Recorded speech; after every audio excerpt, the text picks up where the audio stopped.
যোৱা 10 তাৰিখে ডিফু থানাৰ অন্তৰ্গত 3 কিলো অঞ্চলত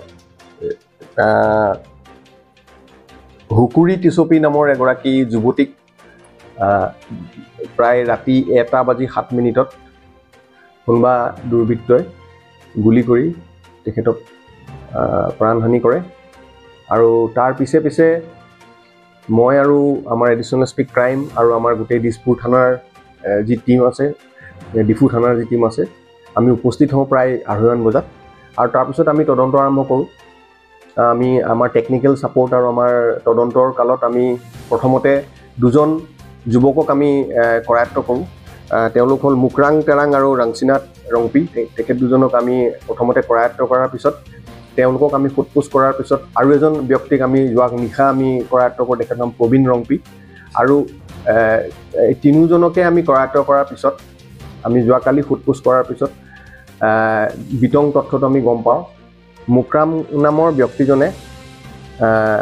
যিটো পিষ্টলেৰে গুলি মাৰিছিল সেই পিষ্টলটো দি পেলাই এখন বাৰীত লুকুৱাই থৈছিলে যোৱাকালি পিষ্টলটো উদ্ধাৰ কৰা হ'ল আৰু গোটেই যি তাতে জড়িত হৈ আছে গোটেই ঘটনাটোৰ লগত এই সকলোকে আমি ইতিমধ্যে আইডেণ্টিফাই কৰিছোঁ আৰু আমি এই তিনিজন যুৱকক ইতিমধ্যে আমি কৰায়ত্ব কৰিছোঁ আমি আৰু পৰৱৰ্তী পৰ্যায়ত ইয়াৰ যিটো কাৰণ কি কাৰণে হত্যা কৰিলে সেয়াও আমি কিছু প্ৰাৰম্ভিক আমাৰ তদন্তত আমি গম পাইছোঁ যুৱতীগৰাকীৰ মুকৰাং বোলা ব্যক্তিজনৰ দেউতাকৰ লগত এক ধৰণৰ সম্পৰ্ক আছিল বুলি এটা তথ্য আমাৰ ওচৰলৈ আহিছে আৰু সেই তথ্য সেই সম্পৰ্ক হোৱাৰ কাৰণে কিছু অশান্তি হোৱাৰ ফলস্বৰূপে এই ঘটনাটো ঘটিছে বুলি আমি পিছত আমি জানিব পাৰিছোঁ আৰু আমি অনাগত সময়ত তদন্তত বাকী কথা আমি জানিব পাৰিম ইতিমধ্যে যি হাথিয়াৰ ব্যৱহাৰ হৈছিলে যিটো পিষ্টল ব্যৱহাৰ হৈছিলে সেই পিষ্টলটো উদ্ধাৰ কৰিবলৈ সক্ষম হৈছোঁ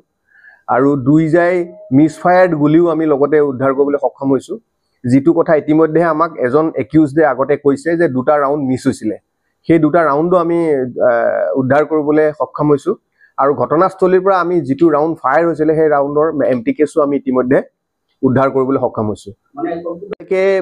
কেইবাজন মানুহৰ নামো পাইছোঁ এই গোটেই কনস্পিৰেচিটোত আমি সকলো তথ্য এতিয়া জনাব বিচৰা নাইকিয়া কাৰণ কিছু লোক ধৰিবলৈ বাকী আছে আৰু হয়তো নতুন কিবা এংগলো আহিব পাৰে গতিকে আমি 5-6জন মানুহক ইতিমধ্যে আইডেণ্টিফাই কৰিছোঁ আৰু বাকী তদন্তৰ কালত কিবা নতুন থাকিলে আপডেট আপোনালোকক দিম আমি সুপাৰী কিলাৰ বুলি একজেক্টলি ক'ব নোৱাৰি তেওঁলোকে একেলগে গোট খাই পেলাই গোটেই এটা কনস্পিৰেচি কৰি পেলাই কৰিছে এইটো তদন্তৰ পিছত পৰৱৰ্তী পৰ্যায়ত ওলাব